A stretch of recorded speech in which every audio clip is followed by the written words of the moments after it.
Bienvenue, bienvenue à cette seconde rencontre là, sur les aléas côtiers. Je vois qu'il y a vraiment un intérêt pour les gens de Maria à avoir les informations reliées aux aléas côtiers. On vous a présenté le plan d'adaptation au changement climatique. On en parle énormément. On ne peut pas les nier avec les feux de forêt, les inondations. Et à Maria, on a un projet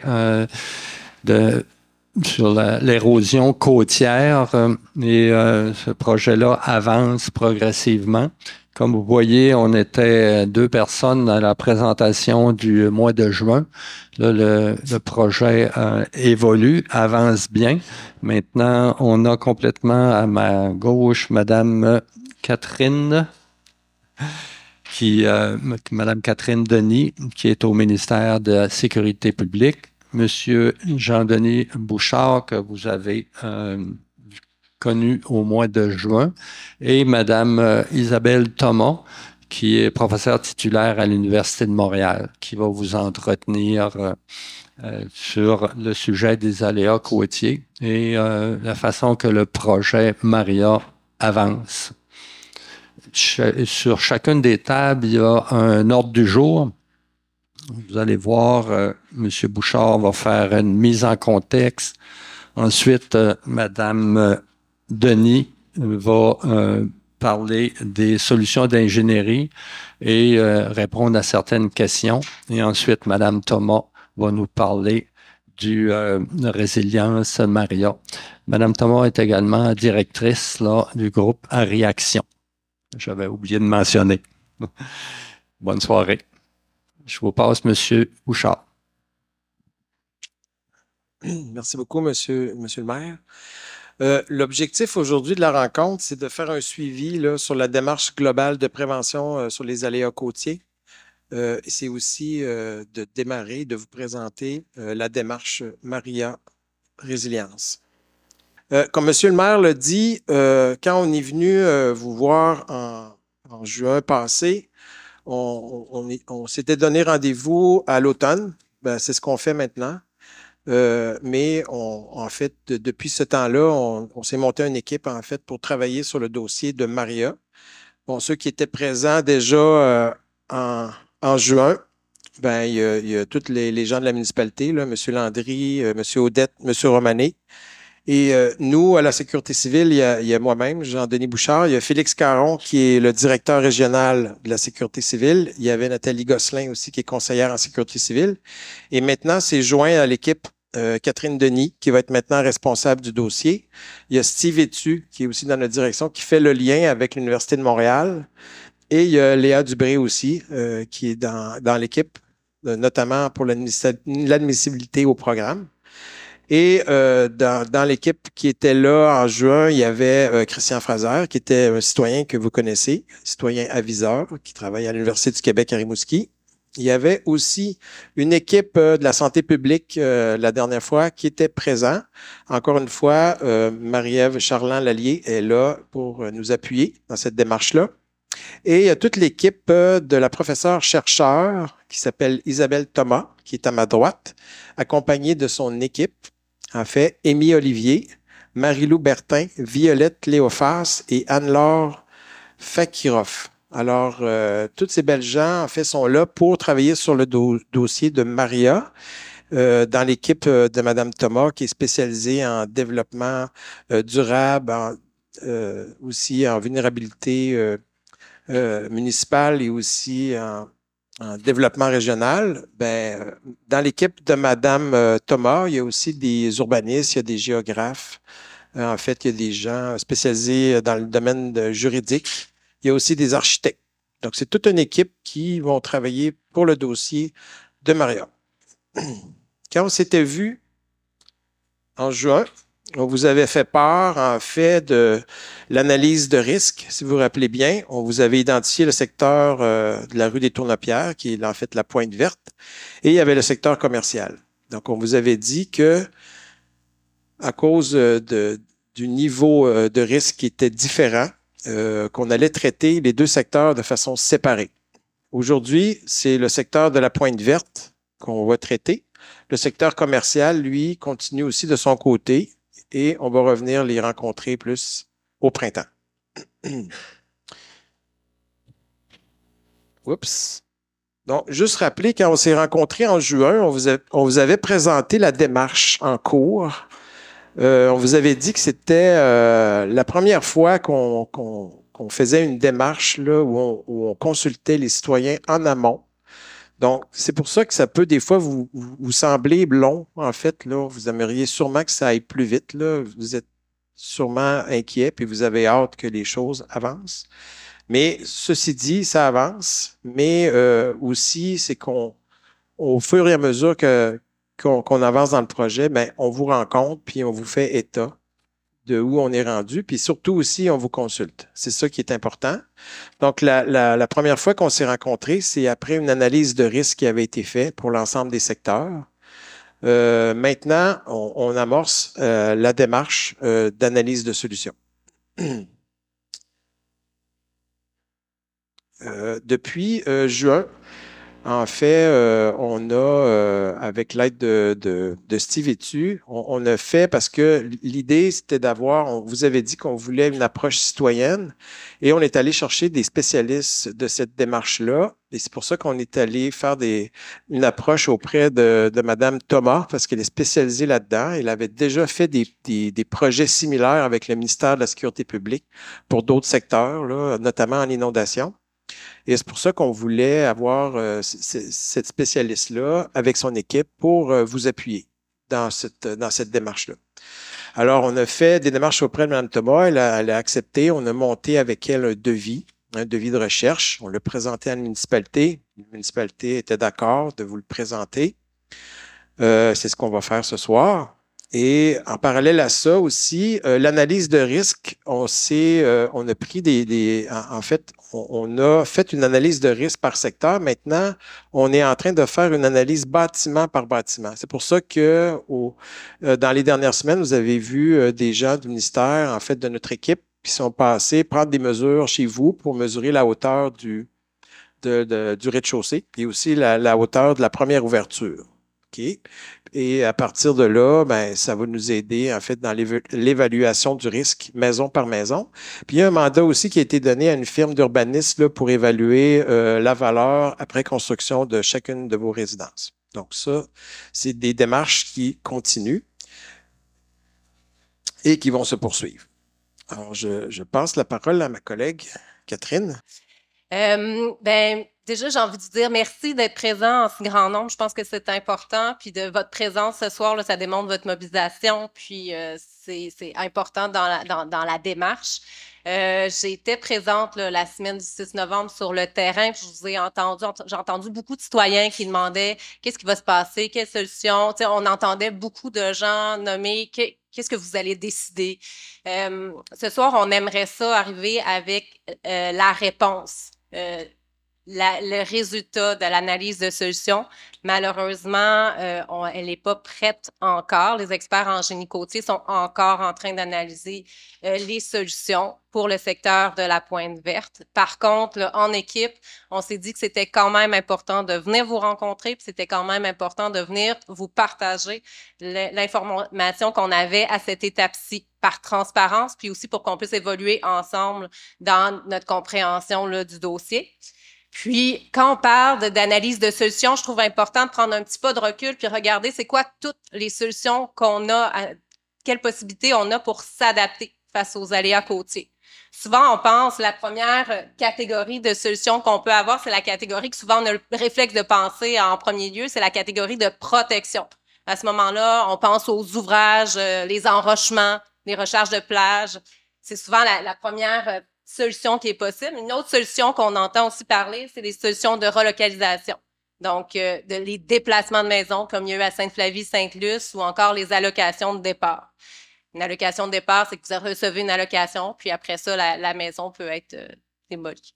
Ça fait partie des solutions possibles. Il y en a d'autres aussi. Il y a les solutions qu'on appelle de type accommodation. Donc, ça peut être les systèmes d'alerte hein, en cas d'événement de tempête. Ça peut être aussi, moi je l'ai entendu sur le terrain là, de la semaine en novembre, des citoyens qui décident de condamner leur sous-sol, de le remplir de gravier. D'autres, on l'a vu aussi dans d'autres territoires en inondation, des citoyens qui décident de ramener les éléments électriques au rez-de-chaussée pour en fait, dans le fond, limiter l'exposition au risque. Donc ça fait partie des solutions d'accommodation. Puis il y a aussi les solutions de type éviter. Donc, éviter, c'est éviter de construire ou d'augmenter l'exposition au risque dans les zones qu'on connaît qui sont à risque. Donc, éviter la construction de nouveaux bâtiments dans ces secteurs-là ou d'ajouter de la valeur dans ces secteurs-là pour éviter de s'exposer de plus en plus.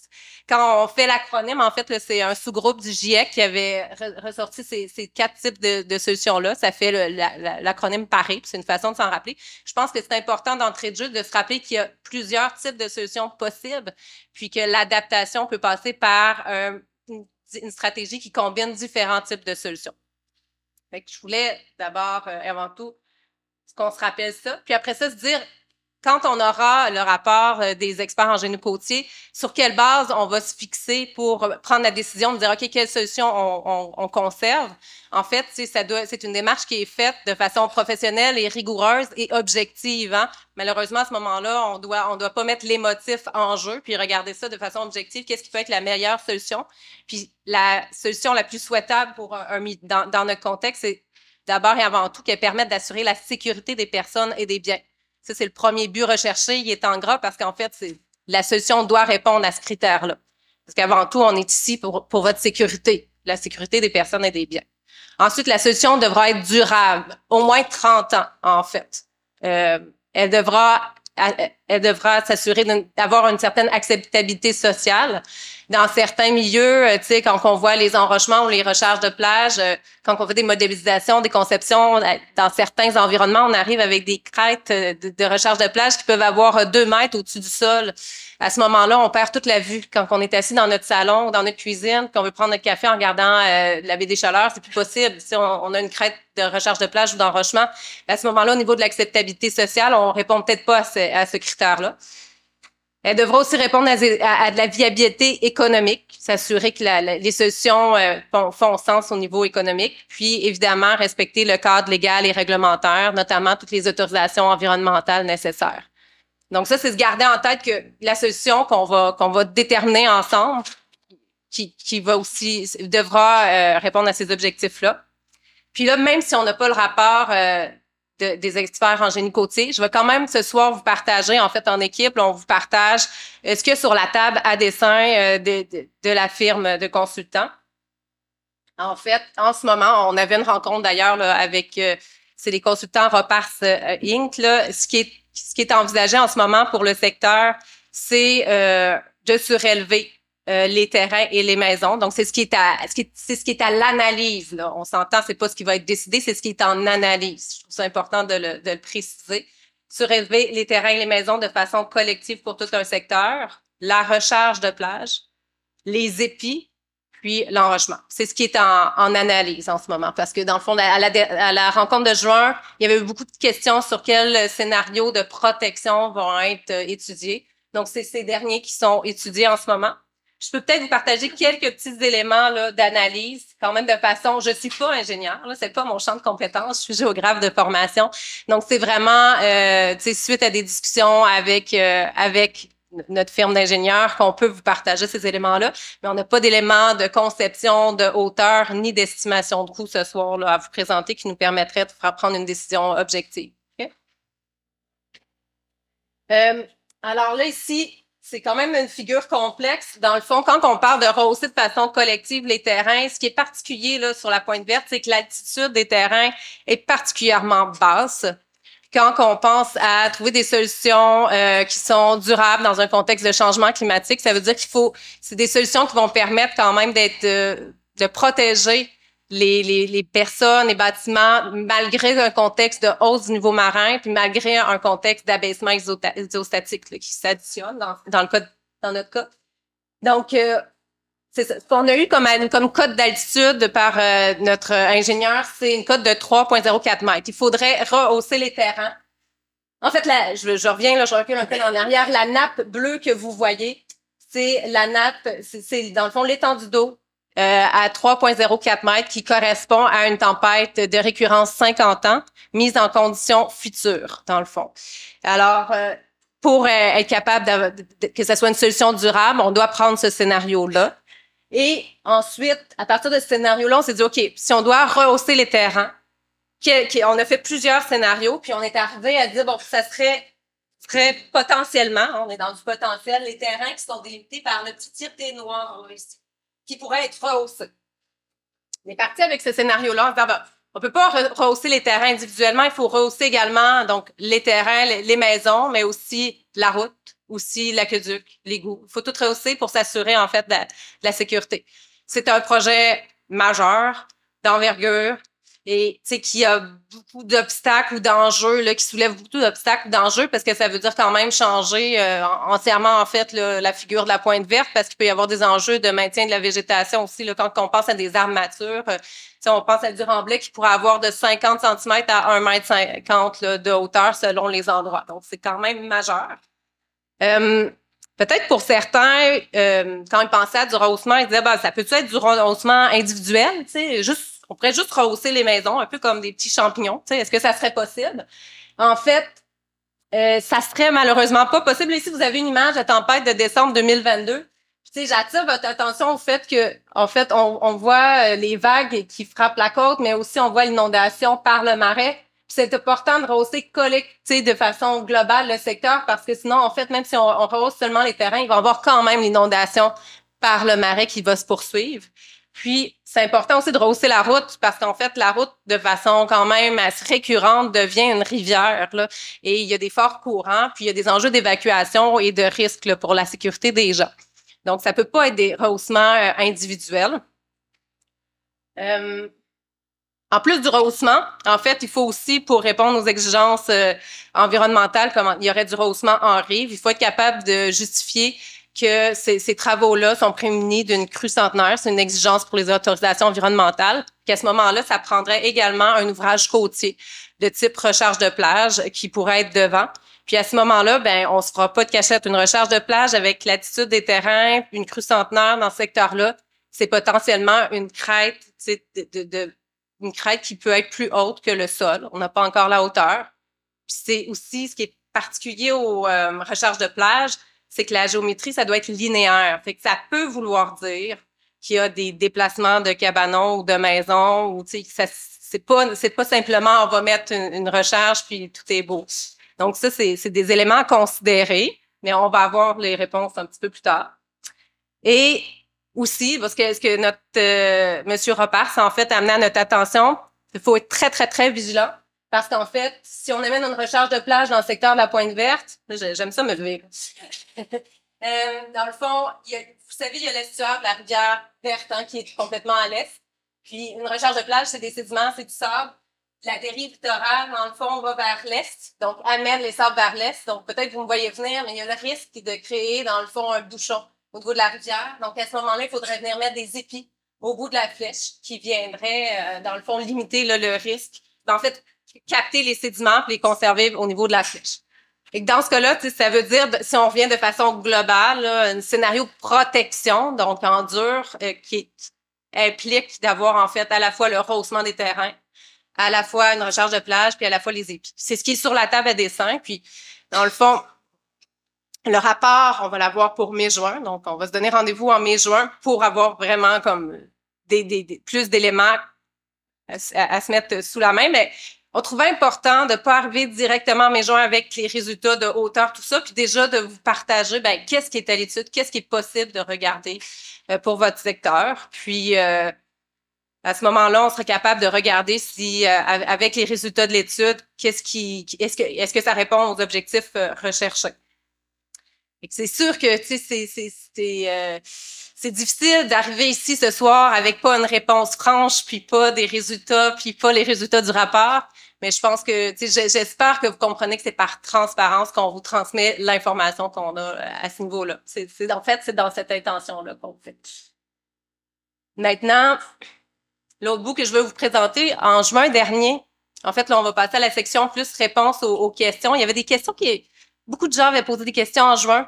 Puis C'est très important pour nous, tu sais, que ces périodes-là de questions, en fait, toutes les questions que vous posez, elles sont bonnes, elles sont légitimes, puis on tente le plus possible d'y répondre. Certaines questions, là, il y avait un de nos collègues qui a dit cette phrase-là, puis je trouve qu'elle est tellement pertinente. Tu sais, toutes les questions sont bonnes, mais il y a certaines questions qui, malheureusement, peuvent pas être répondues tout de suite. C'est difficile à admettre aussi là, qu'on n'a pas encore toutes les réponses. Mais tu sais, c'est un processus qu'on fait ensemble. Puis c'est ça, c'est un peu une première municipalité avec laquelle on débute, puis on implique les citoyens dès le départ. Puis que ça fait partie de la démarche là, d'apprendre ensemble à faire face à certaines inconnues. Mais voilà. Fait que on va quand même passer à travers certaines questions. Il y en avait une, en fait, qui était en lien avec la limite du secteur commercial puis de la pointe verte. Tout à l'heure, mon collègue est revenu sur cet élément-là. Je vais peut-être pas trop m'y attarder, mais il y a, dans les questions qui n'avaient pas été répondues, c'est est-ce que c'est possible de rajouter des rues au secteur commercial? Il y avait eu la rue Balbuzard, je crois, qui avait été demandée. C'est malheureusement, en fait, les secteurs sont définis de cette façon-là, vraiment, en fait, parce que vous avez à la fois une utilisation du territoire qui est similaire, puis vous êtes exposé à des enjeux qui sont similaires, puis à des impacts qui sont similaires. C'est pour ça que c'est traité par groupe, là. C'est vraiment pour ça. Puis c'est pour ça que vous êtes... C'est entre nous qu'on a cette conversation-là ce soir aussi. Ça, c'est une première question. Une autre, c'est comment... c'est une question qui est revenue, puis que je trouve importante. Des fois, c'est peut-être des questions que vous dites, oh, on en avait parlé un peu, mais c'est pour vous préciser, de vous donner un petit peu plus d'informations. Comment seront déterminées les résidences qui seront visées par une offre de relocalisation? Hein? C'est comment ça va être tranché? Si jamais il y a une offre de relocalisation, comment on va savoir qu'eux vont avoir une offre versus pas ces résidences-là? Dans le fond, il va y avoir un indice de vulnérabilité par bâtiment qui comprend différents paramètres en lien avec l'exposition à l'érosion, à la submersion, en lien avec le type de bâtiment, nécessairement, s'il y a plusieurs personnes qui dorment dans un lieu, s'il y a des fenêtres au sous-sol qui sont exposées à du déferlement avec débris. La cote de sécurité est plus élevée. Puis après ça, cet indice-là, ces paramètres-là sont regardés de façon objective à travers une matrice d'analyse du risque. Puis on est capable de voir en fonction de la probabilité qu'il y ait ce risque-là, puis en fonction des conséquences, c'est quoi le niveau, dans le fond, de risque. Puis quand il y a un risque extrême, c'est nécessairement les résidences, les bâtiments qui vont avoir un risque élevé ou extrême vont avoir plus peut-être une offre de relocalisation si on va vers un projet de ce type-là versus ceux qui sont à un risque faible. C'est une analyse qui est par bâtiment, mais également par secteur. Okay. Dans les questions qu'il y a eu, il y avait si on relocalise le premier rang côtier, est-ce que l'autre côté de la route va être protégé? Donc, le premier rang côtier, on comprend là, que c'est la première rangée de maisons qui est exposée à la côte.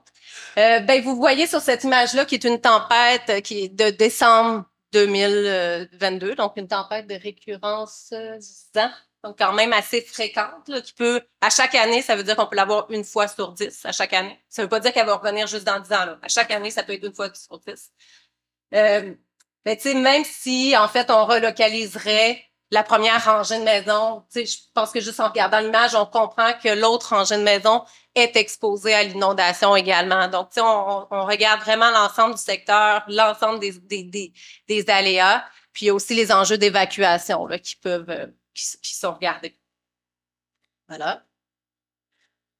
Alors là, il y a des grandes questions qui sont difficiles à répondre en lien avec tous les impacts économiques. C'est vraiment des questions, on comprend que ça vous préoccupe. Moi, je me mets à votre place, je comprends. Une maison, c'est un patrimoine, c'est un investissement, c'est plus, il y a plusieurs éléments là-dedans. Puis, on a essayé de trouver des réponses avec mon collègue Steve là, qui a fait des grandes recherches. On a trouvé à la question quel sera l'impact là, en fait de toutes ces démarches-là sur la valeur de ma maison. Il y a un recensement de la littérature qui a été fait, puis qui démontre là, au niveau du Canada, puis qui démontre qu'effectivement, après un sinistre, donc après un événement de tempête, il y a un impact sur la valeur marchande des résidences. Par contre, ce qui est intéressant, c'est que ça montre que cet impact-là est à court terme et réactif. Dans le fond, c'est comme à court terme, la valeur marchande descend. Puis par la suite, les gens ont tendance à oublier, puis la valeur marchande un peu reprend. Ça, c'est ce que la littérature dit.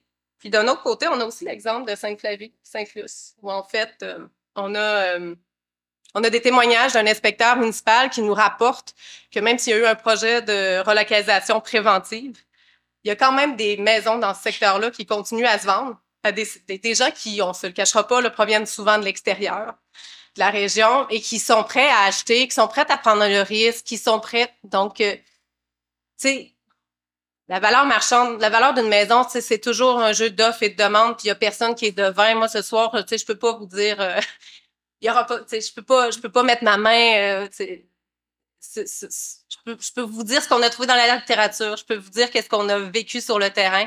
Je pense qu'après ça, c'est aussi du cas par cas. Et ça, c'est ce qu'on peut vous préciser comme information sur la valeur de la maison. Puis après, il y avait une question qui revenait beaucoup, c'est est-ce que je peux continuer d'investir dans ma maison? Mais c'est sûr que c'est pas au gouvernement ou à la municipalité de vous dire ce que vous pouvez faire comme investissement chez vous. Par contre, c'est sûr qu'on peut comprendre que dans le contexte actuel d'incertitude, ben peut-être que vous allez peut-être avoir plus le goût d'investir quand c'est des travaux qui permettent de préserver la valeur de votre maison. On peut imaginer une toiture, tu sais, ou de ce type-là. Puis après ça, je pense que de façon personnelle, c'est un peu une gestion de risque. Il y a peut-être un outil qui peut vous éclairer dans votre réflexion. En fait, tout à l'heure, M. Bouchard en a glissé un mot. La municipalité va faire une démarche. En fait, la municipalité a donné un mandat à Servitec, qui est une firme d'évaluateurs agréés, pour faire des évaluations de reconstruction de valeur à neuf pour chacun des bâtiments qui se trouvent dans le secteur de la Pointe-Verte. Qu'est-ce que c'est ça? Puis à quoi ça va nous servir? En fait, c'est une démarche très rigoureuse qui est en fait balisée par le ministère des Affaires municipales et très objective. Donc, là, les évaluateurs agréés sont régis par un ordre.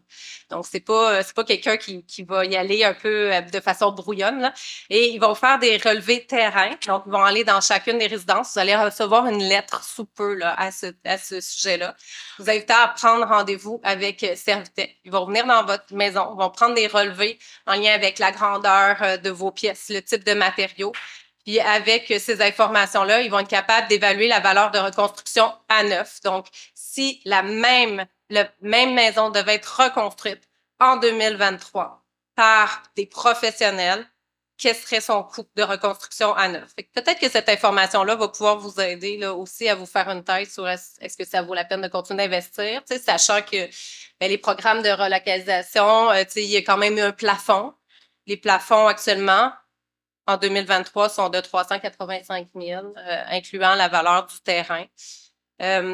Puis, dans le fond, à quoi ça va servir cette donnée-là? Ben, c'est justement être capable d'évaluer s'il y a des offres de relocalisation, ça va être quoi la valeur des offres là, de relocalisation pour avoir des données là, objectives. Puis, ça va permettre aussi d'évaluer les dommages potentiels du secteur là, avec l'équipe de Mme Thomas. Pour être capable d'évaluer, s'il y a des tempêtes à répétition dans ce secteur-là, c'est quoi les dommages potentiels? Pour être capable d'évaluer, la solution, si elle coûte X montant, est-ce qu'elle est capable de couvrir les dommages? D'être capable de justement regarder de façon objective quelle solution est acceptable, fiable. Ça ressemble à ça. Vous allez avoir l'occasion là, de poser plus de questions tout à l'heure. Là, je suis allée vraiment avec les questions qui semblaient les plus... rejoindre le maximum de gens quand on regardait la rencontre. Je vais passer la parole à ma partenaire, collaboratrice, Mme Thomas, pour la suite. Bonjour à tous. Merci beaucoup pour votre accueil. Pendant que je récupère l'ordinateur, je vais demander à mon équipe de se lever petit à petit. Donc, j'ai créé l'équipe à Réaction il y a plusieurs années à l'Université de Montréal. Et pourquoi Réaction? C'est aménagement résilient dans l'action.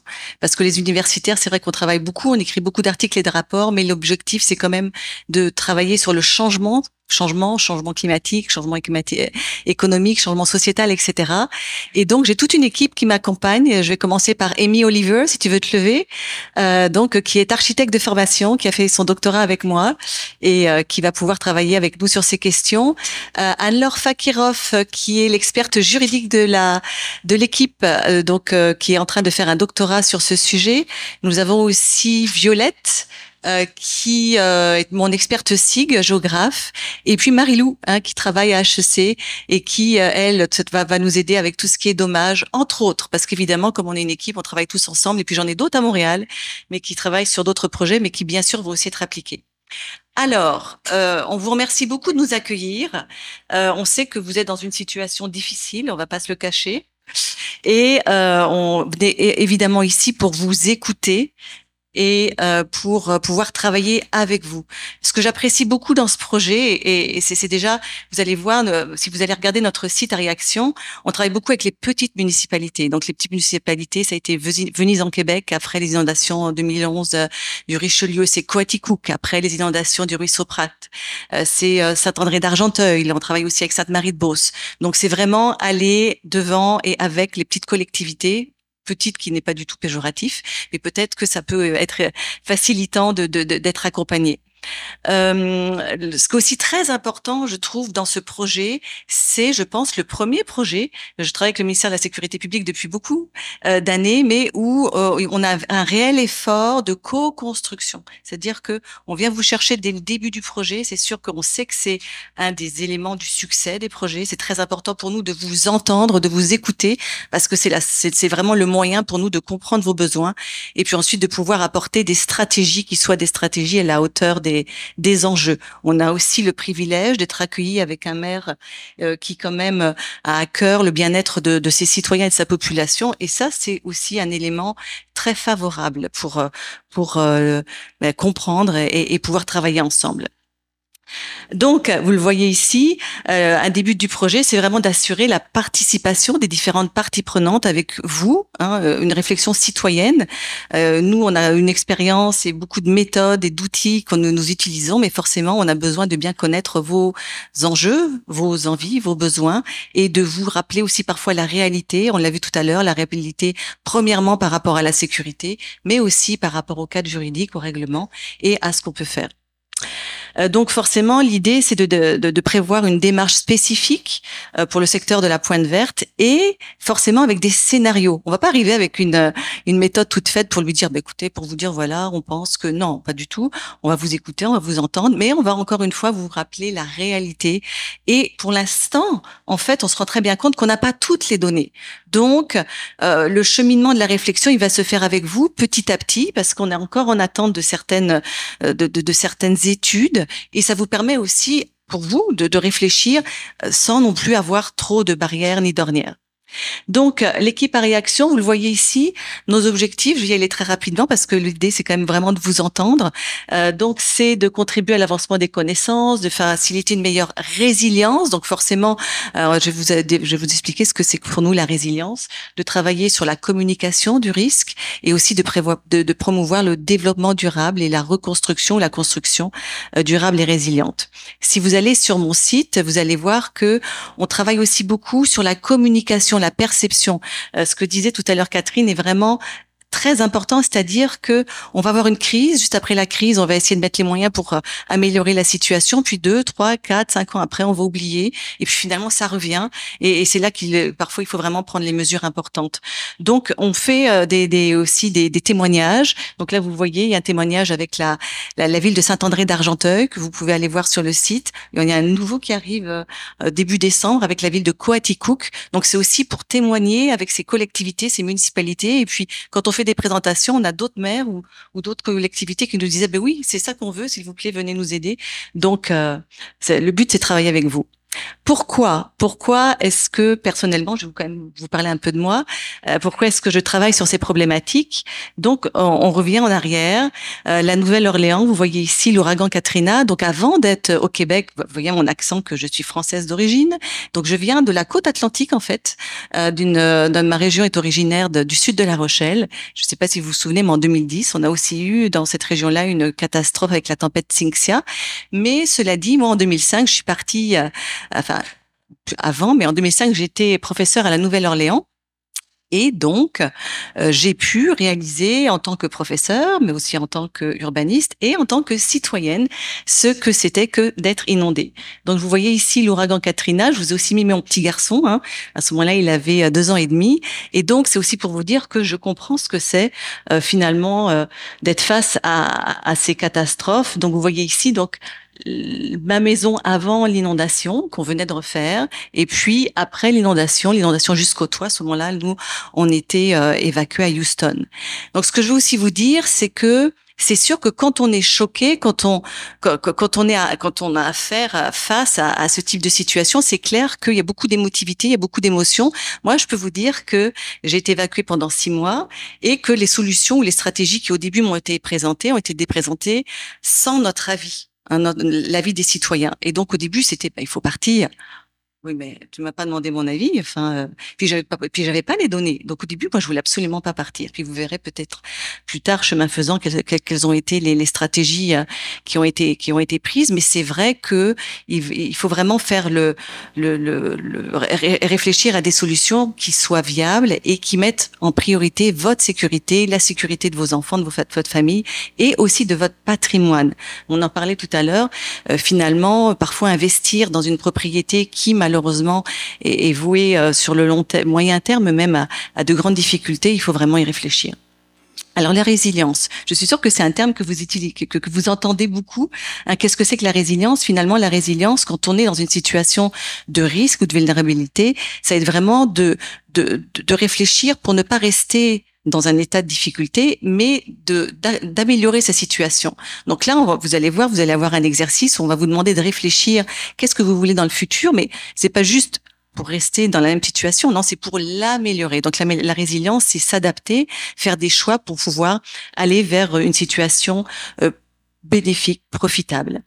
Ce qui est aussi très très important dans cette méthode et dans ces analyses de résilience, vous voyez ici les termes inclusifs, en s'adaptant aux contextes locaux, en utilisant des méthodes d'analyse qui soient aussi des méthodes d'analyse utilisées sur l'ensemble du territoire pour que les choix et aussi les programmes utilisés soient des programmes qui soient équitables. Donc avec l'équipe, on travaille sur ces méthodes, on les propose au ministère et on va aussi les utiliser pour travailler avec vous. Donc, les objectifs du projet qu'on vous propose, c'est de commencer par un diagnostic. Forcément, pour pouvoir prendre des décisions, il faut commencer par comprendre la situation. Donc, ce diagnostic, on a le privilège de travailler avec une équipe qui a déjà énormément de données sur l'aléa, qui n'est absolument pas ma spécialité, mais on a besoin de ces données, forcément, pour comprendre ce qui se passe aujourd'hui, ce qui va se passer dans le futur, et donc réfléchir par rapport à cette réalité. Et notre force, c'est beaucoup plus sur la vulnérabilité. Donc la vulnérabilité, c'est-à-dire qui vous êtes, quelles sont les infrastructures à risque, les enjeux d'accessibilité, etc. Donc on fait des diagnostics, de la cartographie et évidemment ensuite on vous le présente. Donc on a l'objectif, c'est forcément de comprendre les aléas côtiers et puis ensuite de développer des scénarios. Donc là encore, c'est très important. On va pas vous arriver en vous disant voilà la bonne solution. On va travailler avec vous pour avoir des scénarios et finalement ces scénarios avec des coûts-bénéfices. Forcément, l'idée, ça va être de choisir celui qui est de manière réglementaire acceptable, accepté, et puis ensuite possible. Donc, assez rapidement, vous voyez dans les portraits diagnostiques, on travaille avec différents types de données. Donc, on regarde l'événement sur le territoire, aussi beaucoup avec de la cartographie. Ensuite, on va travailler sur les dommages économiques. Hein. On se rend compte que dans la municipalité, on va avoir beaucoup de données pour pouvoir comprendre et pouvoir évaluer ces dommages. Ensuite, la mémoire et l'expérience, vous allez pouvoir vous exprimer aujourd'hui, aussi via des enquêtes qu'on va faire avec vous. Donc, c'est aussi très important pour nous de comprendre ce que vous avez vécu et puis aussi ce que vous voulez. Et puis, enfin, l'aménagement du territoire. Et vous voyez le mot très important, l'acceptabilité sociale, l'acceptabilité politique, parce qu'évidemment, l'idée, c'est d'avoir des choix qui soient acceptables de votre côté. Donc, je vous disais qu'on avait travaillé avec avec d'autres municipalités. Ici, vous avez des exemples de cas de diagnostic que nous avons fait à Saint-André d'Argenteuil. Donc, vous voyez ici, la municipalité avait quand même des enjeux majeurs. Hein, l'indice de dangerosité pour une crue 10 ans avec plus de 2 en indice de dangerosité. L'indice de dangerosité, ici, c'est vraiment pour l'inondation et c'est pour tout ce qui est vitesse de débris et hauteur de l'inondation et enjeu aussi d'accessibilité. Donc, bon, forcément, vous pouvez vous rendre compte que on avait ici un territoire déjà en transformation, en évolution, comme le vôtre déjà, puisque vous avez déjà des citoyens qui ont commencé à partir. Et forcément, il faut beaucoup réfléchir avec quelques citoyens. Je vois une dame qui, mais il faut réfléchir justement à cette métamorphose qui se fait petit à petit. Ce qui est très très important, et puis Catherine le disait tout à l'heure, c'est aussi d'être extrêmement prudent dans les ventes qu'on fait. Bon, sûrement à des acheteurs qui sont à l'extérieur du territoire, mais de bien connaître et de bien être au courant finalement des enjeux et de pas transférer ces enjeux à d'autres citoyens qui se retrouveraient en danger pour pouvoir plutôt avoir une vision collective des choix. Alors pour cette réflexion citoyenne, vous voyez, on a vraiment un calendrier dans le temps avec cette première rencontre. Donc on est vraiment privilégié d'avoir pu venir vous voir avant que l'hiver s'installe. Donc cet atelier qui va être suivi d'une enquête. Ensuite, nous allons revenir au printemps pour avoir un atelier de co-construction sur les diagnostics et les pistes de réflexion dont on vous a parlé, encore une enquête. Et puis enfin, en septembre, octobre, novembre, on arrivera plutôt avec la co-construction des stratégies et la présentation du scénario choisi avec les parties prenantes. Vous pouvez voir ici, c'est l'exemple de Saint-André d'Argenteuil avec tout l'ensemble, enfin, un certain nombre d'ensembles de rencontres qu'on a eues avec la municipalité et les citoyens. À ce moment-là, on était en pleine Covid, donc on a eu beaucoup de rencontres aussi qui se sont faites par Teams, par Zoom, tous les moyens étaient possibles. Donc c'est pas parce qu'on est à Montréal qu'on peut pas vous rencontrer, qu'on peut pas discuter avec vous. D'ailleurs, très important aussi, on avait un comité citoyen, mais c'est aussi très très important de travailler avec un comité de citoyens qui peut aussi réfléchir avec nous de manière pérenne. Je vais pas dire quotidienne, mais s'assurer que le dialogue continue. Ici, ce qui est très important dans la petite mosaïque de droite, c'est de vous rendre compte que on avait justement des citoyens, des représentants de la municipalité, de la MRC, des OBV, etc. Tous, l'idée étant de réfléchir sur les meilleurs scénarios et les meilleurs scénarios aussi en fonction de la réalité de la municipalité et de sa vision. Donc vous voyez ici la réflexion citoyenne. Donc aujourd'hui, c'est vous qui allez travailler avec les cartes et qui allait pouvoir nous nourrir vis-à-vis de ce que vous avez envie pour le futur. Donc, l'idée est vraiment de définir les grandes orientations et les objectifs de résilience pour travailler sur un scénario futur. Quand on parle de résilience, vous avez ici plusieurs thématiques qu'on utilise dans l'équipe pour pouvoir mesurer la résilience. Ces thématiques étant la gouvernance, donc s'assurer d'avoir une gouvernance inclusive, de pas faire des décisions dans un bureau loin de vous. Aussi la connaissance du risque, forcément. Les enjeux de santé, on sait qu'on est une équipe ici de santé qui sont très très importants. Santé psychologique, c'est aussi santé due aux moisissures qui peuvent sur le long terme être assez déplorables sur les poumons, sur l'asthme, etc. L'équité, la viabilité économique, on l'a vu, très importante, la communication et en premier, bien sûr, on travaille quand même avec le ministère de la Sécurité publique, donc la sécurité des personnes et des biens. Donc, encore une fois, je le répète, parce que pour nous, c'est fondamental, l'importance de la co-construction qui commence avec vous, pour pouvoir ensuite réfléchir aux stratégies. Donc, on répète, protéger, accommoder, relocaliser ou encore éviter. L'idée, c'est vraiment de travailler aussi à différentes échelles. Catherine est géographe, je suis aussi géographe de formation. On essaie d'intégrer les différentes échelles du bâtiment. Vous le voyez ici. Donc, on parlait d'électricité. Par exemple, dans certaines régions, la solution, la stratégie, ça va être d'avoir une zone refuge où on peut se réfugier pendant l'aléa, pendant la catastrophe, et puis justement d'avoir une électricité en parapluie pour pouvoir couper le courant au premier étage. Bon.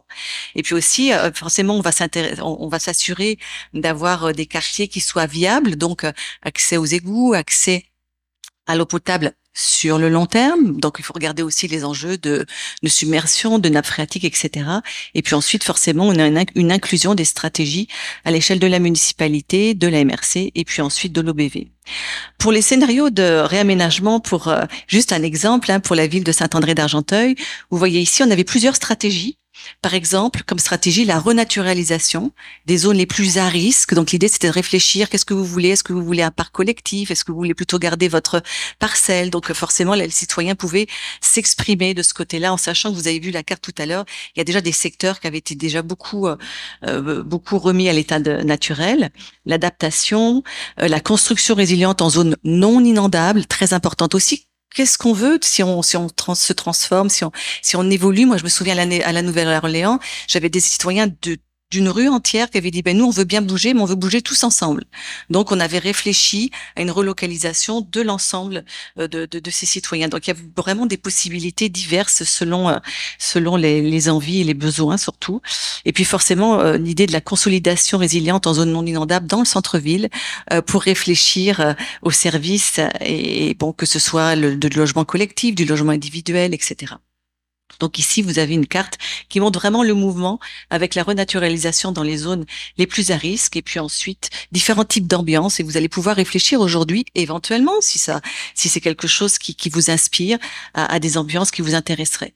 Je reviens sur l'exemple de la Nouvelle-Orléans. La Nouvelle-Orléans, ben, vous l'avez vu, hein, la catastrophe n'a pas juste été due au changement climatique, c'est aussi des infrastructures, c'est aussi des choix de protection qui ont été faits, après l'ouragan Betsy, qui ont cédé 40 ans après. Et 40 ans après, ben, vous avez vu qu'il y avait quand même un drame terrible sur une population. Ce qui est intéressant, c'est qu'ils ont mis en œuvre des outils à différentes échelles. Et par exemple, ici, dans le processus, vous avez un processus d'échange. C'est-à-dire que vous avez des citoyens qui ont eu la possibilité de pouvoir échanger leurs parcelles d'une zone à risque à une zone moins à risque. Donc, vous avez vraiment des réflexions qui peuvent se mettre en exergue pour pouvoir ensuite là, ils se sont retrouvés dans des quartiers avec des maisons qui étaient beaucoup plus adaptées aux enjeux. L'autre exemple, l'exemple de Quaticook, vous allez pouvoir visionner la petite vidéo dans peu de temps, encore une fois, où on a été obligé de relocaliser ici des citoyennes en les accompagnant, en attendant qu'elles soient prêtes, et finalement en recréant un parc collectif qui permet l'accès au ruisseau Prade, qui ici semble être un petit ruisseau très très tranquille, mais qui malheureusement, quand il se met à devenir en furie, peut être extrêmement destructeur du centre-ville. L'autre élément très très important, c'est de travailler sur la perception. Même entre vous, travailler sur la perception du risque. À chaque fois qu'on fait des enquêtes dans les différentes municipalités avec lesquelles on travaille, à chaque fois on se rend compte qu'il y a des rumeurs. À chaque fois on se rend compte qu'il y a aussi du déni. Non, mais finalement la catastrophe, elle a eu lieu il y a 10 ans, donc elle peut plus réarriver. Malheureusement, ben, ça peut réarriver, et donc c'est très important d'en être conscient et donc de réfléchir sur aujourd'hui. Il y a un accompagnement. Qu'est-ce qu'on peut faire pour pouvoir vraiment avoir un choix éclairé pour les prochaines années? On vous a fait un petit aimant je sais que le MSP puis aussi la municipalité a déjà des outils sur votre site, mais on vous a fait aussi un aimant pour pendant l'hiver, là pendant que vous attendez notre retour, aussi revoir les différentes actions à prendre dès maintenant pour pouvoir passer l'hiver en sécurité dans vos maisons. Et puis, très, très, très important, l'enquête citoyenne, dans peu de temps, vous allez pouvoir répondre à une enquête citoyenne. On va voir avec Monsieur le maire quel est le meilleur moyen pour que vous puissiez y répondre, que ce soit par Internet. Donc, on va le mettre sur le site de la municipalité. On va aussi vous appeler. On peut aussi éventuellement avoir des copies papier que vous venez remplir à la municipalité. Mais encore une fois, ce qui est très, très important pour nous, c'est que vous vous exprimiez. Comme ça, ensuite, on peut pouvoir vous proposer des choix éclairés et plutôt intéressants pour vous. Donc, j'espère que j'ai pas parlé trop vite non plus. Je suis sûrement dans les temps. Et on va arriver à une période de questions, avec vous. Je pense que tu reprends je peux la présenter. Et merci pour votre écoute. On vous a partagé beaucoup d'informations. En fait, là, ça va être un moment où vous allez pouvoir revenir en table. Là, vous êtes tous assis en table. À chaque table, il y a des animateurs de table. J'aimerais ça que vous puissiez comme juste vous lever ou juste signaler là, avec votre main qui vous êtes. Là. Donc, c'est des collaborateurs qui ont été mentionnés en début de rencontre. Donc, par table, on va avoir un moment. Attendez, je vais juste garder votre attention. On va prendre 5 minutes. Les animateurs de table vont récolter vos questions. Puis en fait, là, la beauté de la chose, c'est qu'on a parlé un petit peu vite. Et qu'on va avoir un petit peu plus de temps pour répondre à un maximum de questions, ce qui est vraiment, en fait, ce qui était notre souhait aussi. Là, on a essayé de trouver plein de stratégies pour vous donner plus de temps pour des questions, période de questions. Donc, 5 minutes, les animateurs de table ramassent les questions, puis après ça, table par table, on va pouvoir leur poser les questions. Et j'ai fait un petit oubli. Aussi, vous avez une carte que vous pouvez voir que nous avons postée derrière les tables, et ce serait très très important pendant la session ou à la pause que vous veniez aussi répondre aux questions. C'est quoi les forces, les faiblesses, les opportunités, les enjeux, que vous mettiez vos post-it, que vous écriviez dessus ce que vous pensez par rapport à ces thématiques, et ça aussi on va le ramener pour pouvoir établir nos réflexions.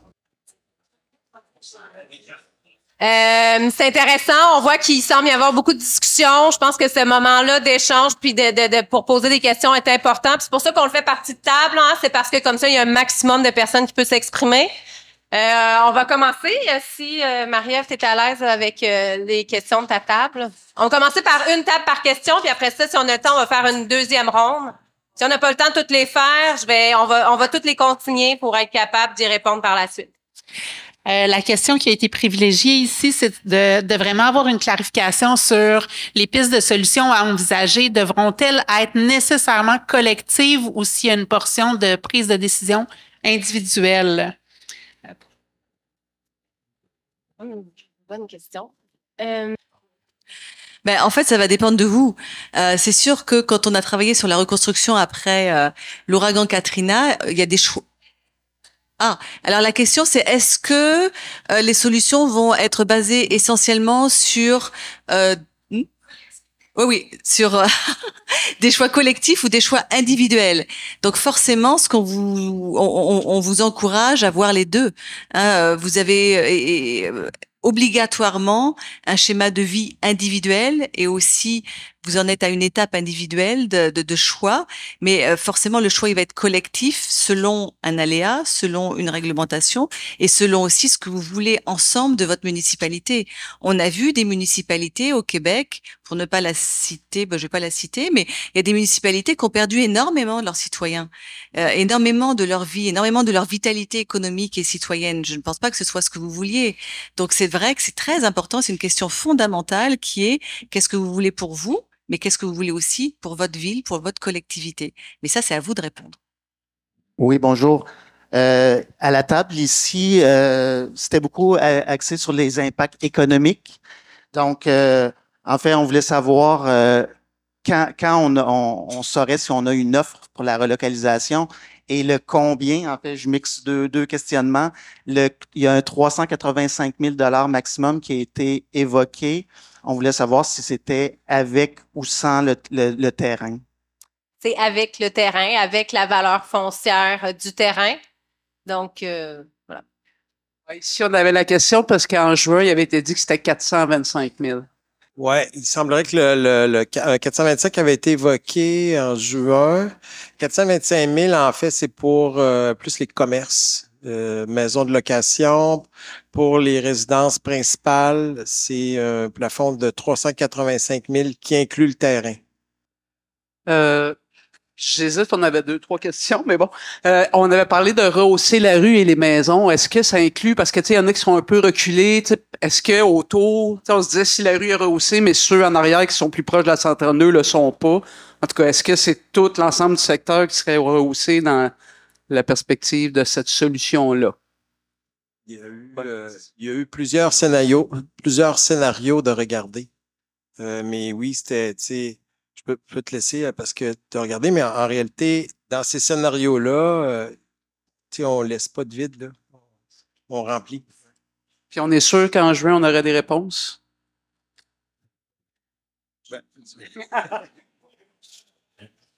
En fait, cette portion-là, on l'a déjà fait. On a la cote que l'ingénieur nous a suggérée. Puis, avec la topographie fine qu'on avait déjà par laser, on est capable de faire la soustraction des deux. C'est pour ça que tantôt, Catherine, quand vous présentez, elle disait que le rehaussement des terrains allait de 0,5 à 1,5 mètres parce que ça a été mesuré. Puis, il y a des scénarios où on remblaye beaucoup plus large. Puis là, ça faisait des grands volumes. Puis en fait, il y a 4 scénarios. Puis un des scénarios où on concentre plus sur le long la rue des Pluviers, puis le long de la rue des Tournepierres, pour diminuer ces volumes-là.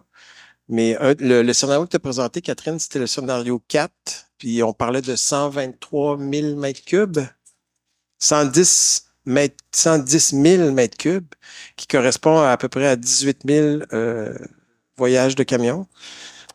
C'est juste pour vous dire, la recharge de plage à Pointe-aux-Outardes, là, c'est 165 000 mètres cubes. Ça correspondait à peu près à 26 000 voyages de camions.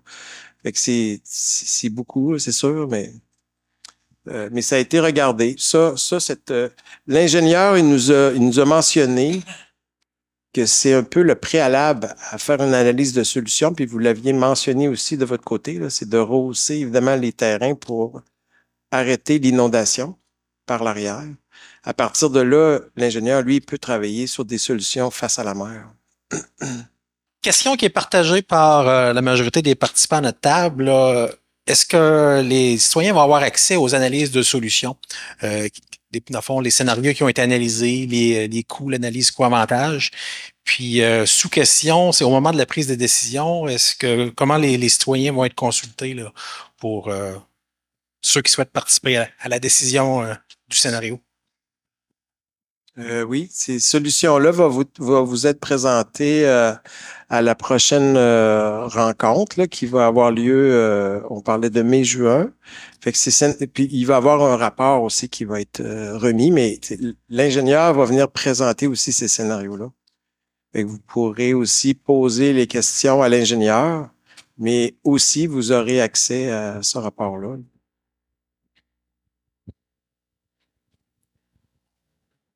Donc ici, notre question, c'était pour les personnes, dans le fond, qui veulent rester, qu'est-ce que la municipalité va mettre en place pour les citoyens, là, justement, qui veulent rester?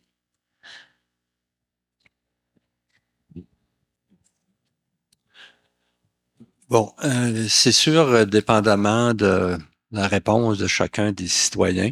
Puis la préoccupation importante et première et primordiale de la municipalité, c'est vraiment la sécurité des individus.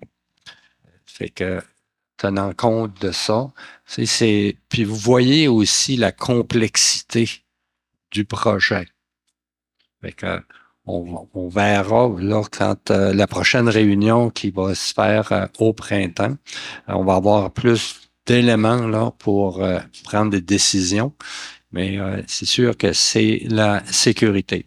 Si on pense que 75% des gens quittent là et que de 25% reste, il y a moins de personnes et il faut penser que les infrastructures aqueducs et égouts actuellement ont 30 ans. Fait que est-ce que la municipalité va se permettre de refaire ou chacun individuellement devront avoir un système de sanitaire là?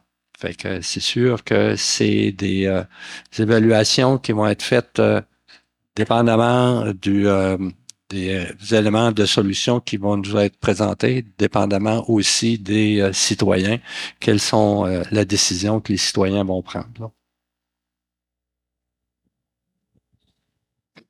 Bonjour à tous. Oui. Alors moi, j'ai plus un commentaire général et une question. C'est beaucoup de frustration sur cette table. Il y a beaucoup d'inquiétudes et les dialogues n'étaient pas très rassurants. Donc, je pense qu'il faudrait changer les modes de communication avec les citoyens. Et ensuite, par rapport à la question, c'est en cas de surélévation des maisons, comment on fait avec les maisons qui ont des sous-sols? Ben, en fait, ce scénario-là, nous, ça va être ce scénario-là, comment je pourrais dire, pour l'instant, on a regardé le côté rehaussement terrain, mais c'est sûr qu'il va falloir qu'il y ait des fondations adéquates qui soient adaptées à cette nouvelle réalité-là. Fait que c'est sûr que si on y va pour ce scénario-là, il va y avoir une fondation quelconque qui va soutenir la maison. Là. Ça va venir avec, là. Donc nous, de notre côté, aussi quand même des inquiétudes et deux questions qui reviennent et je pense qui pourraient rassurer. Dans quel délai on pourra décider et quelle marge de liberté nous aurons pour décider, si vous pouvez préciser. J'aurais envie de dire d'abord que le programme du ministère de la Sécurité publique, là, ça reste quand même volontaire. C'est pas un programme d'expropriation. Fait que dans cette démarche-là, là, on ne pourra pas vous obliger à choisir tel scénario ou l'autre. C'est sûr que on vous cache pas, on cherche quand même une solution plus collective, mais c'est la première fois, du moins dans le côtier, qu'on va vers cette démarche-là, parce que les autres projets de relocalisation qu'on a eus, là, c'était à Sainte-Luce et Sainte-Flavie, puis on avait pris en périphérie des cœurs de village, on avait identifié les maisons les plus à risque, puis ces citoyens-là avaient été rencontrés individuellement, puis eux, ils avaient pris la décision de rester ou partir. Mais c'était pas dans un secteur particulier, c'était un peu étalé le long du territoire. Là, c'est particulier, tout le monde est au même endroit. Fait que c'est sûr que dans ce cas-ci, il y a une solution collective qui va vous être proposée. Et ça veut dire aussi s'il y a des solutions, par exemple, de relocalisation, mais ça pourrait être pris en charge collectivement, que ça ne serait pas nécessairement à votre charge. C'est un peu la différence dans l'autre, quand c'était individuel, là, les déplacements, c'était le citoyen qui devait faire ses propres démarches, soit de décider de se relocaliser, d'acheter un autre terrain, de faire une fondation, de faire affaire avec un entrepreneur. C'était tout le citoyen qui faisait ça lui-même. Alors que là, ça pourrait être différent si on y va par une solution collective. Mais ceci dit, je vais juste le répéter, il y a personne, ce programme-là, on peut pas vous l'imposer. Et j'irai plus loin, non seulement forcément personne ne peut vous obliger à partir, l'autre point important, c'est que vous avez le droit de changer d'avis. Donc vous pouvez aujourd'hui dire mordicus non, je veux cette solution-là pour moi, elle est tellement importante et je vois pas d'autres alternatives. Je peux vous dire d'expérience que j'ai changé d'avis. Donc vous avez le droit de changer d'avis et on vous accompagnera à ce moment-là. Par rapport au délai, dans le fond, là, j'ai entendu qu'il y avait une sous-question qui était en lien avec les délais. Bien, comme on l'a dit tout à l'heure, en mai-juin, on devrait être en mesure de vous présenter le rapport avec qu'est-ce qu'il y en est pour les solutions d'ingénierie. Et déjà là, ça, c'est un jalon. On va avoir l'heure juste à ce niveau-là. Puis par rapport aux options de relocalisation, dans le fond, les résultats de la démarche avec l'Université de Montréal sont prévus pour... c'est une démarche collective. C'est ça, c'est de la co-construction. Encore une fois, on va pas retourner à Montréal et puis s'enfermer dans nos bureaux, puis vous arrivez avec une solution magique qui ne fonctionnerait pas. Donc, on avait parlé plutôt de l'automne. Ah, excusez-moi, vous me voyez gesticuler. Non, mais l'idée, c'est de la co-construction. Donc, forcément, là, on va repartir avec des données. Ensuite, il va y avoir une enquête. Ensuite, on va revenir encore vous parler avec des diagnostics. Donc, normalement, nous, ce serait plutôt pour... et puis, on a besoin d'avoir les résultats des autres études. Donc, je pense pas qu'avant un septembre... août, septembre, hein, oui, hein. Minimalement, ce serait pas réalisable. Oui, madame. Je trouve que vous faites du très bon travail, mais je pense que pour une prochaine réunion, personnellement, j'aimerais avoir un minimum de documentation avant la réunion, soit sur Internet, parce que c'est toujours frustrant de se faire dire plein de trucs. On est en train de chercher à comprendre donc, moi, personnellement, j'aime réfléchir tranquillement avant de me faire une idée plutôt que de tout d'un coup je suis vieille, alors moi, je pense plus vite, comprenez-vous. C'est bien compris. C'est une belle ouais. Donc, on voulait savoir, en fait, là, au niveau de la relocalisation, est-ce qu'il y a un secteur qui a déjà été identifié là, pour déplacer les personnes, un quartier ou peu importe? Est-ce que ces terrains-là vont devoir être achetés ou ils vont être cédés, dans le fond, aux futurs propriétaires? Puis, est-ce qu'on va pouvoir, par exemple, décider de se relocaliser, mais pas prendre de terrain, de pas construire et seulement là, prendre les sous? Bon, c'est sûr que dans Maria, la bonne nouvelle, il y a de la place, il y a des terrains, là. Mais c'est sûr que ce sera aussi la décision, ce sera votre décision, là. Et pour ce qui est de l'aspect financier, mais c'est pas moi qui va répondre. Oui, ben après ça, je peux répondre là, au niveau s'il y a une offre de relocalisation, ben en fait, il peut avoir une allocation de départ. La personne peut décider, en fait, qu'elle préfère prendre l'allocation de départ, dont la valeur de reconstruction à neuf de son bâtiment, puis la valeur du terrain, avec le plafond qu'on a mentionné tout à l'heure, qui est actuellement 385 000. Puis après ça, elle peut, dans le fond, partir avec cette allocation-là de départ. C'est ce qui s'est fait, on l'a vu à Sainte-Luce et Sainte-Flavie, là. Ça s'est fait. Ça peut, en fait, dans certaines situations, ça peut précipiter des décisions, là. Voilà. Je dirais aussi dans une nouveauté depuis Sainte-Luce, Sainte-Flavie aussi, c'était une bataille du maire de là-bas. C'était de pouvoir récupérer aussi les maisons au lieu de les détruire comme ça se faisait avant. Fait que pour que la municipalité puisse récupérer ces maisons-là pour les mettre en valeur. Dans un contexte de pénurie de logement, ça peut être aussi une solution si les gens décideraient de partir. Et encore une fois, le côté quand même très très positif, c'est qu'il y a de la place. Donc vous n'êtes pas obligé de partir si vous partez à l'extérieur de votre municipalité, si vous êtes attaché. On parlait tout à l'heure de choix collectifs ou individuels. Si vous êtes attaché à votre municipalité, qu'on comprend tout à fait, eh bien il y aurait de la place. Et justement, c'est pour ça aussi qu'on est là, pour vous proposer des possibilités, des opportunités. Mais ça, c'est selon ce que vous allez visionner en fait. D'où l'atelier qui vient juste après.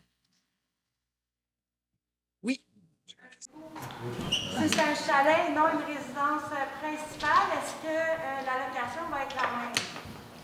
En fait, malheureusement, là, à la fois pour le cadre de prévention des sinistres, mais aussi là, pour le programme général d'indemnisation après sinistre, c'est des programmes de dernier recours, là.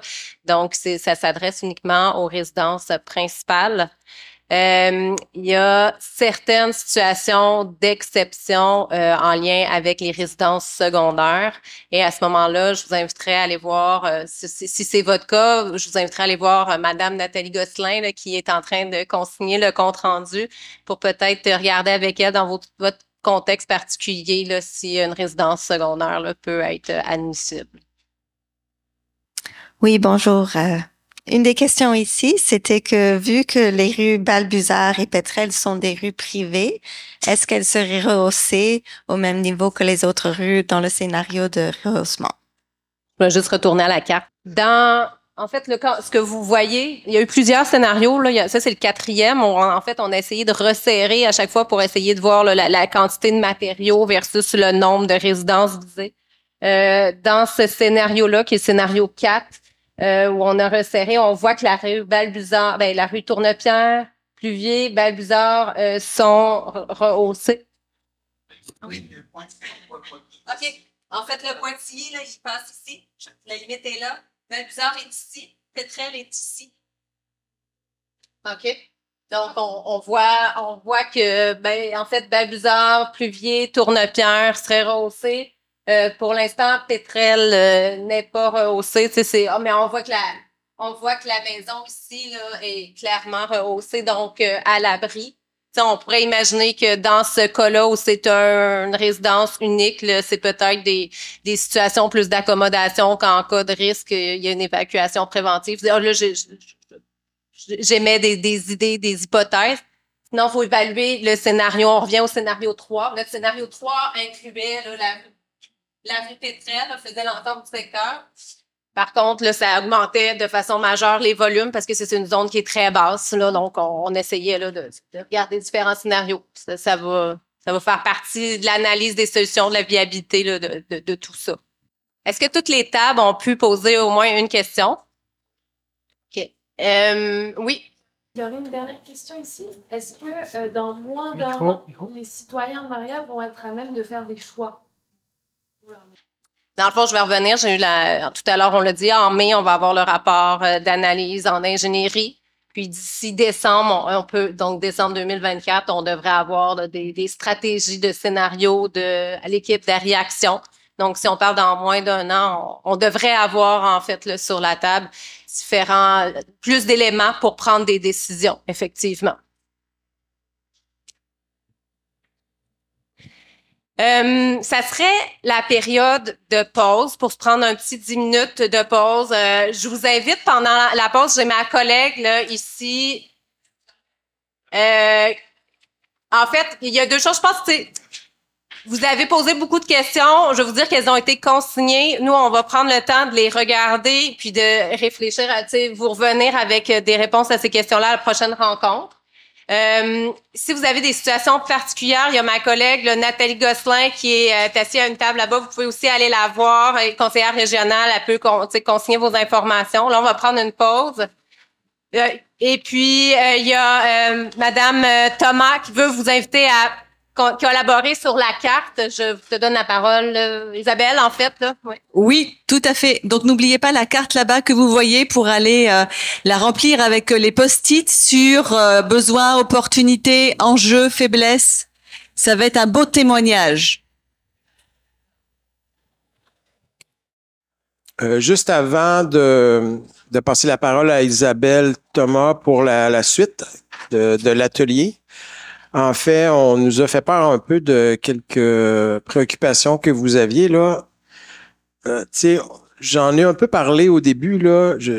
On s'attendait à ce que vous soyez quand même, comment je pourrais dire, vous avez beaucoup d'attentes, puis vous avez hâte d'arriver aux solutions.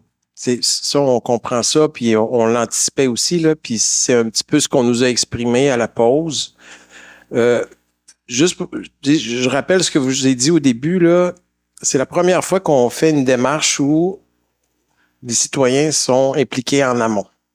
Normalement, quand on arrive dans un projet, là, toute l'analyse de solution est déjà faite. Puis on arrive, on signe l'entente, puis la solution est déjà marquée dans l'entente. On va faire ça chez vous. Puis, fait qu'après ça, les étapes, ils vont vite. Là. Ça se met en place rapidement. Mais là, tout ça se fait à l'envers. Là. On a signé l'entente, des solutions étaient ouvertes. On commence l'analyse de risque, on vous l'a présenté. On amorce une analyse de solution. On vous a dit que c'était compliqué dans votre secteur. Fait qu'on est allé chercher du renfort, on est allé chercher des spécialistes de l'approche citoyenne, puis des spécialistes en urbanisme. Vous avez vu l'équipe d'Isabelle Thomas, là, c'est des urbanistes, des géographes, du monde spécialisé juridique, des économistes. Tout ça, c'est dans cette équipe-là qui travaille pour vous, là, pour la municipalité. Fait qu'on entend là, que vous avez hâte, mais je vous assure qu'on fait de notre mieux. Puis tout ça, ça prend du temps quand même aussi. Puis vous allez, on le répète, on le dit souvent, là, vous êtes consulté là-dedans, puis vous allez faire part de la démarche là, qui s'en vient. Puis c'est normal, c'est de votre avenir là, qui est question. Puis une autre, je voulais juste revenir aussi, là, tantôt, on disait, la question est vraiment importante, là, est-ce que vous allez nous imposer une solution? En fait, là, le programme, il est fait qu'on ne peut pas vous imposer une solution. C'est vous qui décidez. Vous allez avoir une offre. Puis, bâtiment par bâtiment, il va y avoir une analyse de risque chez vous. Donc, vous allez avoir l'heure juste là. Vous allez avoir, c'est quoi la valeur après reconstruction de votre maison? Vous allez avoir le niveau de risque. Là. Certaines jeunes disaient, ouais, chez nous, c'est moins à risque.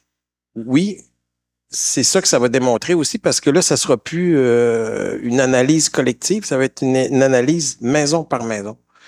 Fait que ça aussi, ça va être un élément de plus qui va s'ajouter. Puis l'expropriation, là, nous, on n'a pas de pouvoir d'expropriation.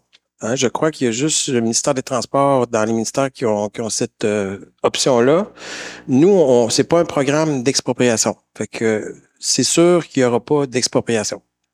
Au mieux qu'on peut faire, si on travaille dans nos programmes, puis nos programmes, ben, on l'a dit tout à l'heure, ben, c'est des règles. Il y a des dépenses qui sont admissibles. Puis, il y a une offre qui pourrait vous faire si jamais c'est cette solution-là qui est retenue. Là, on vous l'a dit, c'est plafonné à 385 000, incluant le terrain. Mais ceci dit, juste pour vous mettre dans la peau de quelqu'un qui s'est déjà fait offrir cette offre-là, là, ça, c'est le plafond. Mais en réalité, si votre maison vaut plus, c'est plafonné là. Si votre maison, à la valeur de construction, vaut moins, ben ça va être là le plafond aussi. Là. Le maximum du programme, c'est 385 000. Mais avec ça, il y a des gens là qui par exemple, décident, si votre maison vaut 400 ou 500 000, là, c'est possible de la soulever, de la déplacer, puis de la remettre sur un autre terrain. Alors, si votre maison, elle vaut 400 000, elle va continuer à valoir 400 000, mais elle va être sur un autre terrain. Donc ça, c'est des possibilités aussi. Donc, déplacer une maison, ça se fait. On a des maisons en bois puis c'est une possibilité, là. Ça peut se déplacer à moindre coût, là. Donc, c'est des possibilités qu'on va regarder, mais on va essayer dans cette solution-là que ça soit quelque chose qu'on vous enlève le plus possible ce fardeau-là. C'est pour ça que l'aspect collectif peut devenir intéressant, là. C'est que si on décide d'aller vers cette option-là, ben, de faire affaire avec un entrepreneur ou deux qui s'occuperont de déplacer les maisons pour vous, pour pas que vous ayez cette charge-là sur vos épaules, là. Mais tout ça, ça va être regardé là, dans le projet, entre autres avec Madame Thomas.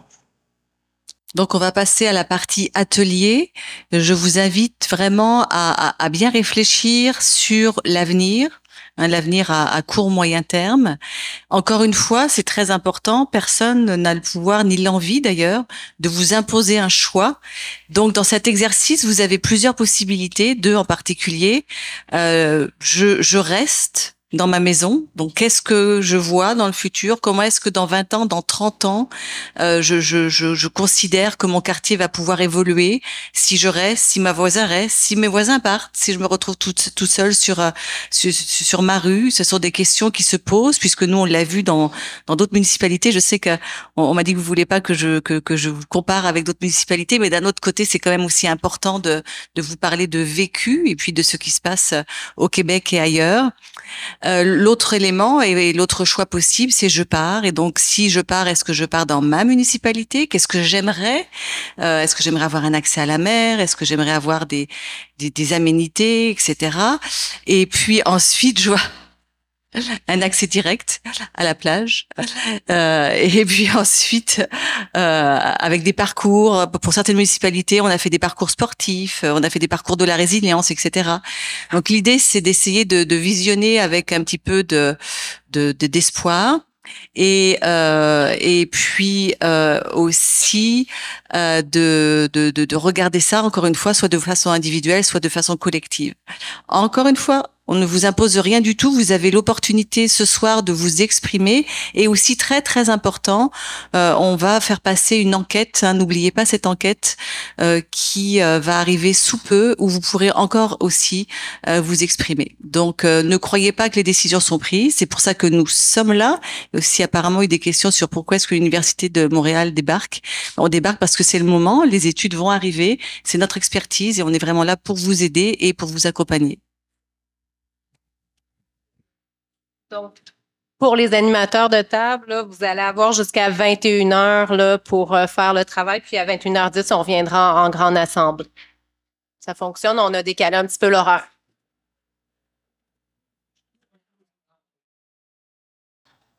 On va prendre le temps de faire un retour table par table sur ce que vous avez, les échanges que vous avez eus. On va prendre, on va commencer. Ah, voilà. Oui, c'est parti.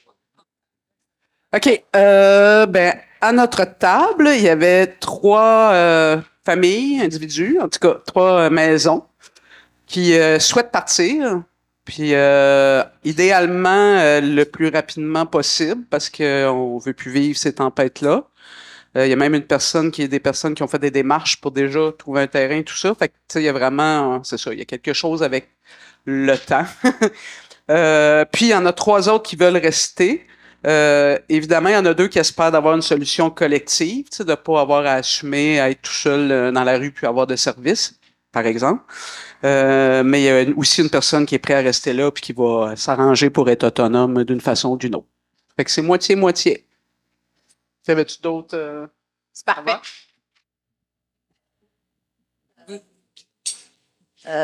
Nous, à notre table, il y en a juste un qui veut rester. Les autres sont tous prêts à quitter. C'est sûr que on quitte pas parce qu'on n'aime pas la rue des Tournepierres. On quitte parce qu'on sent qu'on est en danger si on reste. Puis ça nous fait de la peine de partir parce que c'est notre patrimoine, la vue sur la mer, la proximité de la mer. C'est sentimental. C'était un projet de retraite pour certains. C'est la sérénité, la paix, le bon voisinage de la rue. La quiétude, puis après on se disait, ben quand il fait une tempête, c'est plus la quiétude, là, ça devient de l'inquiétude. Fait que on veut pas partir. Si on voudrait partir, si on serait pas obligé de partir, on serait pas ici ce soir. Si on sentirait pas l'urgence de partir, il y aurait personne ici ce soir. On resterait tous chacun chez nous. Fait que là, ils partent parce que ceux qui veulent partir à notre table, c'est pour une question de sécurité, c'est tout. Sinon, ils resteraient. Tout le monde à la table resterait. Il y en a une personne à la table qui va quitter. C'est ça le résumé. J'ai-tu oublié quelque chose? C'est peut-être juste, pour partir, ben c'est sûr que la sécurité, c'est important. Il y en a certains qui iraient à l'extérieur de Maria. Ah oui. De le restaurant Portugal Famille, peut voyager, mais la majorité veulent rester à Maria, regarder soit une proximité à la marche, une proximité du service. On a parlé de la voie ferrée parce qu'il y aurait peut-être des terrains qui seraient disponibles, mais ça ne plaisait pas nécessairement aux gens. Remplacer le bruit de la mer par d'autres bruits qui sont pas. Donc, ça, il y avait une inquiétude à ce niveau-là. Donc, je pense qu'en général, ça reflète bien ce qu'on a discuté. Voilà. Bon, ici, je vais regarder là. Okay. Ici, on a tous fait le choix qu'on voulait rester parce qu'on est très attachés au milieu. Et puis, dans mon cas personnel, parce que j'étais la seule qui avait des petits enfants là, et puis une fille qui est ici, donc ça donne accès aussi aux membres de ma famille, à la mère. Mais par contre, rester, ça peut vouloir dire de faire quand même, de prévoir quand il va y avoir de l'eau qui va monter, d'évacuer. Ensuite, donc anticiper un peu les grandes marées. Ensuite, on poursuivrait aussi, ça dépend aussi si on a toujours des services de la municipalité, ça peut jouer sur notre décision. Puis ensuite, remplir le sous-sol, mettons, pour ceux qui ont des sous-sols, ça pourrait être une solution pour pas être inondé dans la cave. Puis quand même vivre avec un certain stress pour certaines personnes que ça peut être, mais on est tous prêts à vivre ça. Puis c'est ça, prévoir des moyens d'évacuation. Puis je sais pas si j'oublie des choses. Ah oui, c'est ça, continuer à réagir après, mettons, un sinistre, de retirer le bois puis les roches dessus le terrain. ça va être ça implique ça aussi. Ça fait que c'est à peu près ça. Ensuite, pour 2050, c'est sûr que on est tous incapables de se projeter si loin. Puis de toute façon, on va tous être disparus. C'est pas mal difficile ouais, il a été fait le scénario aussi de quitter. Ça serait un gros deuil. Dans un certain, il y en a qui ont dit qu'ils partiraient de la région. Puis, mettons, conserver l'accès au terrain. On veut savoir aussi si ça, ce serait possible pour pouvoir y aller, mettons, l'été en camping, quelque chose comme ça. Puis, évidemment, trouver un autre endroit aussi beau, puis avec un accès à la mer à pied, mais pas nécessairement aussi directement que maintenant. Bon, nous autres, la majorité veulent rester. Il y en a un qui voudrait partir, mais c'est plus à cause de la grandeur de son terrain et tout ça. À part de ça, ils ont parlé beaucoup, c'est l'attachement au paysage, la nature. Après ça, ils parlaient de la protection. C'est sûr que ça dépend de ce que tu es situé dans cette zone-là aussi. Quand tu es droit situé sur le bord de la mer, c'est un peu plus à risque, pareil. Là. Après ça, il parlait de l'aide pour rester, s'il y aurait de l'argent qui serait donné pour ça. Ils ont parlé de mettre des maisons sur pilotis, mais je sais pas si c'est une solution, ça, non plus. Le rehaussement de la route et les services. Si la municipalité s'engage à entretenir la route et l'aqueduc par après, accepter les risques qui durent pas longtemps. Besoin d'évacuation une fois par année. Ils disent que ça arrive une fois par année, puis ça dure peut-être 12 heures. Après ça, faire l'évaluation des maisons. Ça, le monde veut ça pareil, là, toutes les évaluations. Personnes qui voulaient rester, mais avec une aide de la municipalité, donc pour les ouvrages de protection, etc. Donc, ils ne voulaient pas se ressentir seuls en décidant de rester. Ils voulaient vraiment être soutenus par la municipalité. C'était principalement ça pour les personnes qui voulaient rester. Puis, c'est ça pour le monsieur qui désirait partir. C'est principalement une question de terrain et pas liée au risque de submersion. Je vais prendre la parole pour notre table. Et donc, nous, au niveau de l'attachement au territoire, on a pu noter donc l'importance du voisinage, la solidarité. Il y a aussi un sentiment de, peut-être un manque de confiance envers le gouvernement, puis aussi un sentiment d'insécurité forcément lié au risque, mais aussi un sentiment de regard de l'extérieur un peu négatif. Et aussi une forte histoire patrimoniale et familiale qui est liée au lieu. Et donc, on avait une table assez divisée, donc 3 personnes qui seraient prêtes à quitter et 4 personnes qui seraient plus d'accord de rester, plus d'avis de rester. Et donc, au niveau de quitter, ça dépendrait évidemment des offres, les conditions d'incertitude face à l'avenir climatique, mais aussi en général, font que les gens sont amenés à vouloir quitter. Et la peur du risque, c'est ça. Et au niveau de rester, donc garder l'attachement au territoire serait vraiment très important. Rehausser le terrain, ça serait plus une solution court terme. Et rester demanderait un budget municipal qui correspond aux besoins. Est-ce que ça faisait le tour?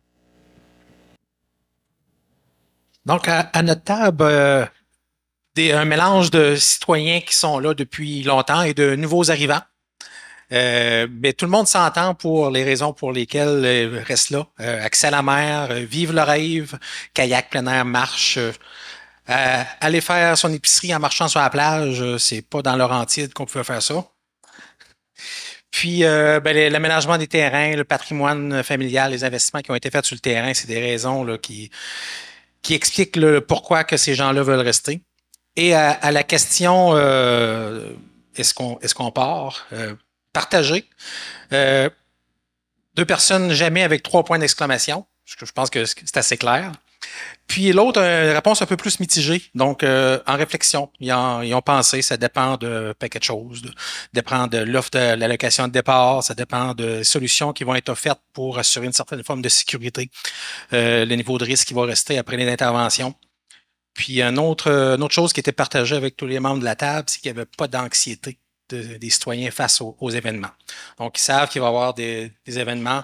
Ils vont dealer avec ça quand ça va arriver. La tempête va durer 6 heures, une demi-journée. On nettoie et on recommence. Il n'y a pas d'anxiété là, face à vivre proche de la mer là, à notre table.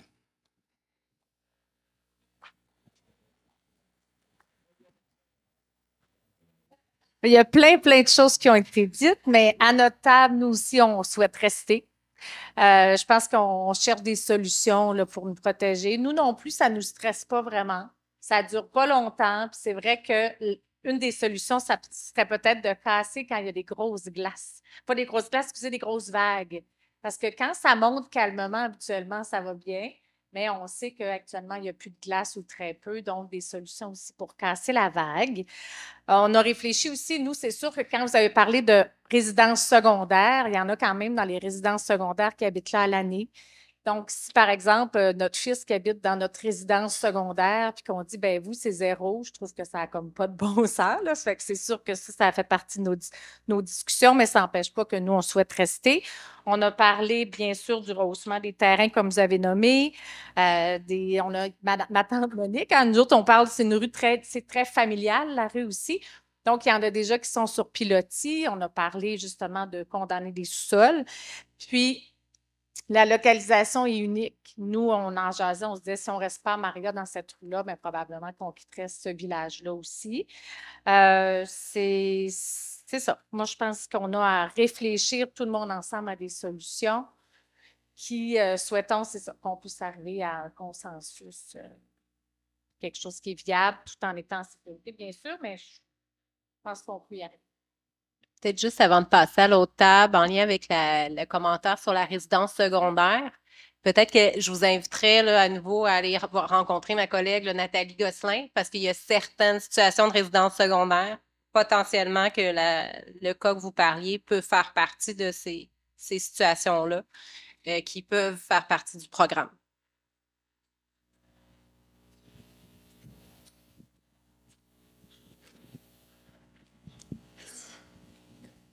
Merci.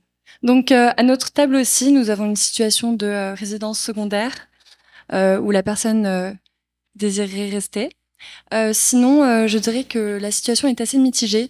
Donc, ici aussi, il y a un fort attachement au territoire, des personnes qui sont ici depuis très longtemps, depuis leur petite enfance. Une personne a dit qu'elle ne pouvait pas répondre à la question quitter ou rester, tout simplement parce qu'elle n'avait pas assez de données. Donc, ça rejoint un petit peu votre propos de tout à l'heure. Sans suffisamment de données, elle n'est pas capable encore de donner une opinion. Donc, il faudra qu'elle ait un peu plus d'informations, de documentation, effectivement, plus d'approfondissement des scénarios et stratégies proposées par le gouvernement et par l'équipe à réaction. Sinon, il y a un couple aussi qui se sent obligé en fait de partir. Dans l'absolu, toute sa vie a été fondée ici. Il y a évidemment un énorme attachement et ils ont quitté la ville pour justement vivre et profiter des bénéfices du bord de mer. Mais ici aussi beaucoup de frustration vis-à-vis du gouvernement.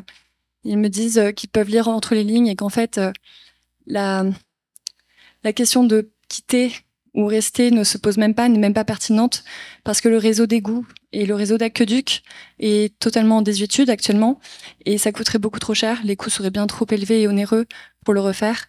Donc ils sentent en fait qu'il n'y a qu'une solution, ce serait de partir. Mais voilà, ils sentent qu'en fait c'est un petit peu un choix forcé, même si on sous couvert de les laisser se questionner. Voilà. Donc ils quitteraient a priori leur maison, leur domicile pour retourner vers la ville. Donc ce sera un petit peu un retour à la case départ. Sinon, j'ai aussi un autre cas. Dans l'absolu, voudrait rester parce qu'elle est arrivée il y a quelques années. Quand elle est arrivée, elle n'avait pas non plus les informations et les données de localisation. Donc elle a acheté. Et aujourd'hui, en fait, même avec une indemnisation du gouvernement, son hypothèque revient quand même trop cher. Donc l'idéal serait de rester. Mais si elle se sent contrainte par l'urgence climatique de partir, elle serait prête si l'on est capable de déplacer sa maison. Donc le déplacement serait une potentielle stratégie pour elle, mais il ne faudrait pas qu'elle se sente perdante dans l'histoire. Voilà. Et sinon, les autres cas, donc comme j'ai dit, résidence secondaire et une personne qui ne se sent pas encore concernée par les scénarios, à moins d'un rehaussement de la route 132. Voilà, donc table assez mitigée.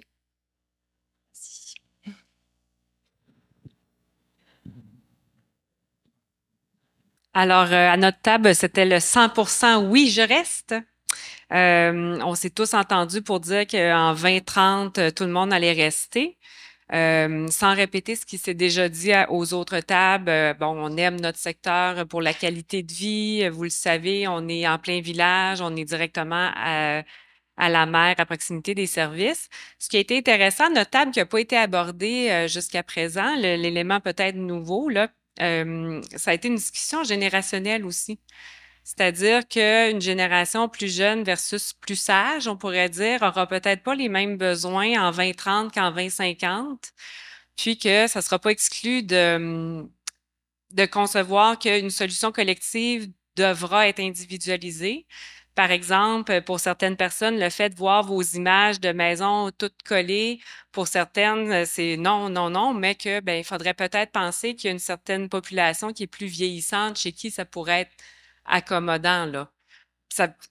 Mais ouais, c'est ça, on a le temps d'y penser, évidemment, mais il ne faut pas fermer la porte à certaines images que l'on voit qui peuvent être choquantes. On s'aperçoit aussi avec, par exemple, les belles images de l'espace d'interprétation où on voit très clairement la rue des Tournepierres. On n'est pas prêt. C'est émotif, ça, pour nous, beaucoup. C'est beau, mais on n'est pas prêt à ça. Donc, nous, on veut rester, évidemment, mais je pense que ça va être important, ben, vous le mentionnez déjà très bien, de considérer les besoins de tous et chacun parce la photo qu'on a aujourd'hui ne sera pas la même en 2030, en 2050. Ça va évoluer avec le temps. Mais je pense que les opportunités vont être là pour tout le monde de bien se positionner sur les solutions qu'on aura à nous offrir. Mais on pense aussi qu'il y a des solutions que vous pouvez nous offrir à pouvoir rester là aussi. Je ne sais pas si ça fait le tour. Ça vous va?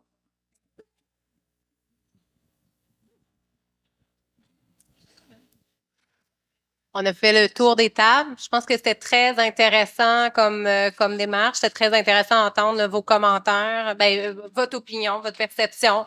Puis on va prendre le temps là, de rediscuter de tout ça là, en grande équipe. On serait rendu au moment où on regarde les prochaines étapes, dans le fond. On est presque à la fin de la rencontre. Dans le fond, on en a parlé souvent ce soir. Donc, vous allez recevoir tous les résidents du secteur de la Pointe Verte là, une lettre là, vous informant qu'il va y avoir une démarche d'évaluation de la valeur de reconstruction à neuf. Vous allez être invités à prendre rendez-vous avec Servitec. Ça va se faire quand même assez court terme. Là. Normalement, l'objectif, c'est qu'ils nous donnent les résultats. C'est que la firme nous donne les résultats avant février. Oui, donc les rendez-vous, ça va être quand même à court terme. Ça, c'est une première démarche. Ensuite, vous allez être sollicité aussi par l'équipe de réaction pour une enquête pour approfondir, là, en fait, là, les réflexions. Puis, la prochaine rencontre citoyenne avec l'analyse de solutions et déjà là, une validation de diagnostic est prévue pour mai-juin. Donc, voilà, ça serait ça. On vous remercie de votre participation et vous allez voir sur la table. Je ne sais pas si M. Landry, vous pouvez le montrer. Là, je vais vous passer. En fait, je peux parler de cette démarche-là, puis en fait, je vous passerai la parole.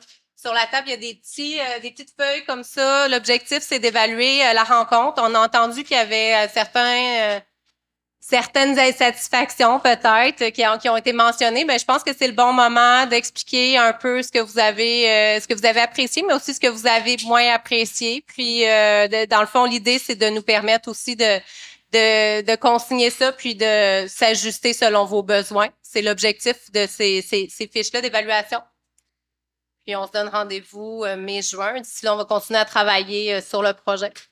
Parfait. Merci, Madame Denis. Je remercie l'équipe et Madame Thomas de participer à ce projet de Aléas côtiers de Maria. Je remercie les gens du ministère de la Sécurité publique, Madame Denis, Monsieur Bouchard. Je vous remercie. Vous voyez que c'est pas facile, c'est pas simple. Il faut analyser vraiment de façon méticuleuse quelles sont les solutions qui vont être proposées pour les citoyens de Maria. Fait que je vous remercie. Une belle soirée de discussion. Chacun a pu partager ses opinions, poser des questions. Je vous remercie. Bonne soirée et au printemps prochain. Au revoir.